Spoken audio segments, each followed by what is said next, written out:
Well, Spielberg would think that they're already here. He said it in interviews. Disclosure Day is all about this.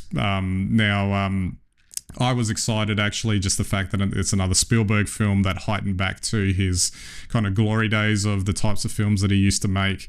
So I was enthused about going in and having a look. Obviously, it's all on this topic.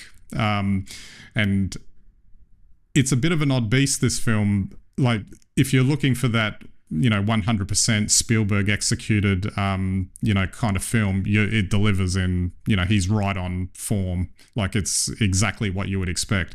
It's not exactly the same story as Close Encounters, for instance, but you can see very obvious parallels in the storytelling between the two, even though it's more focused on the UAP element and, the government's got all this information and, the thing that was a bit odd about the film, though, I mentioned before about the whole cultural zeitgeist thing, that we've moved past it.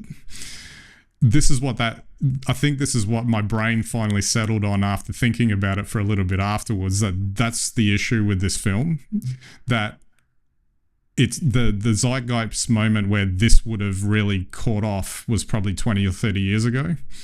So I think I texted you and said it was like an 80s Spielberg film. Yeah. That might have been the time that if it had come out then, it might have, made $1 billion and gone straight through the roof. Or in the 90s when the X-Files was on, because there's a bit of an element of that in there as well. But looking at it now, what I found odd was that it was trying to do two things that didn't quite go together. One was, what does it mean if evidence of aliens is disclosed to the public? What's the effect that this is going to have on humanity? But he combined that. Now, to me, if you were going to do that in today's world, it would have to be a lot more grounded, and you'd have to acknowledge the polarization that I think you were alluding to there with what's in everyone's feeds, and the fact that it's not going to be this moment where every single person is going to stop, look at their phones to watch the footage, and all be in this monoculture agreement that this has happened and it's now our lives have changed forever. No, you're going to get pockets of people. Everyone's going to start arguing. Some are not going to believe it. Some will fully believe it. Some are going to question it. Some are going to argue what it is. And kind of like the film Don't Look Up, instead of everyone coming together, everyone's going to retreat to their corner and probably do their thing anyway. Even though this would be the most amazing sort of announcement in history. So I'm thinking of this, but I'm watching the film, and basically what Spielberg's done is he's kind of gone back to his kind of childlike wonder approach, which I came across very naive. So when the information is disclosed as the climax at the end of the film, everyone kind of you get the feeling that everyone's now coming together because we're now in a new world. We've got, and it just didn't, to me, it just fell apart, basically. I just couldn't get past the fact that wouldn't be the case if that was actually happening now. Yeah, it's interesting you say that, because I do think that you're right. That is a very 80s or 90s sort of trope, that something could unite the world. The reality is, and when you were giving that explanation of how people might react, all I could think about was how people react to what Trump might say now about the Iran war. We don't know if it's true, not true, if a deal's close, not close. And we're dealing, and this may be a long bow to draw, but we're kind of dealing with a mysterious other party in this from the other side, where as a society we don't have a clear view of what the other side's intentions are, what their participation in this discussion is, which is really, I imagine, a lot in what's happening in disclosure, is that question. We're waiting for somebody to tell us the truth, and we have to trust them. And so if you trust them, and I think trust in governments, I think it's been shown as well, was a lot higher 40 years ago than it is today. So you can, I think back then, if the government had come out and said, yeah, we're, Area 51, Roswell, whatever, it's all true, here's the evidence, we just thought you guys wouldn't be able to handle it. probably everyone would have gone, oh, okay, fair enough. Oh, wow, this is it. Okay, well, it must be true. I think today, and I once again, I wonder if this is a byproduct of social media and the fact that we're so triggered by our personal beliefs ahead of fact. And we see this in a whole range of arenas and issues that are important to society as a whole, globally.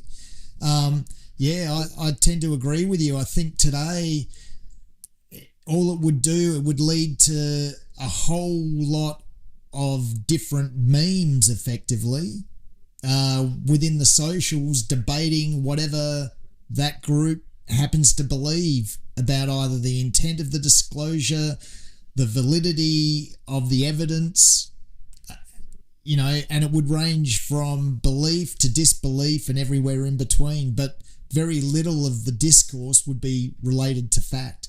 And to underscore this point, the way the information is disclosed in the film is through a news broadcast that then gets picked up and circulated around the world, which is so very old.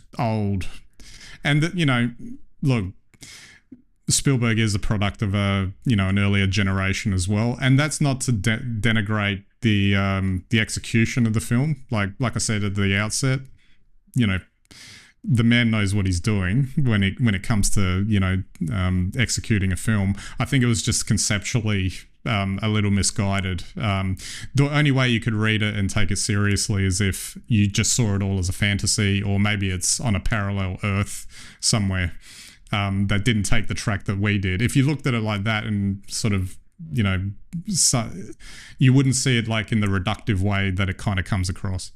Do you think it's a script that he might have effectively penned around the Close Encounter time, and this is only now? Well, he claims that he was always interested in it, but he didn't really get around to the focus of what the film became.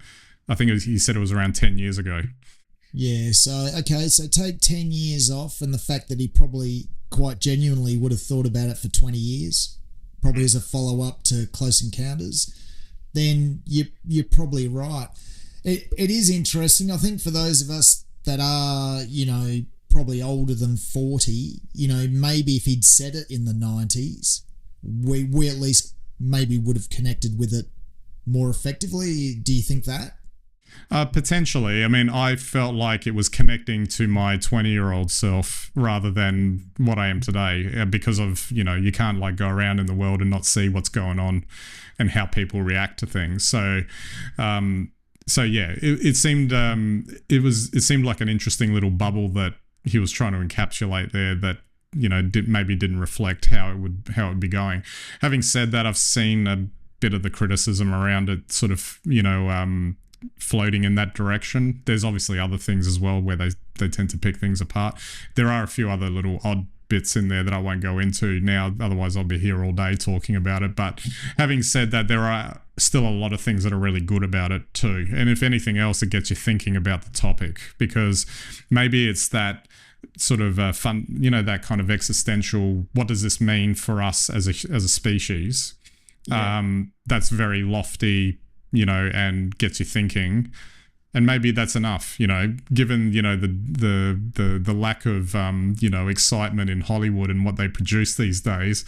This passes as intellectual conversation out of cinema. Who knows?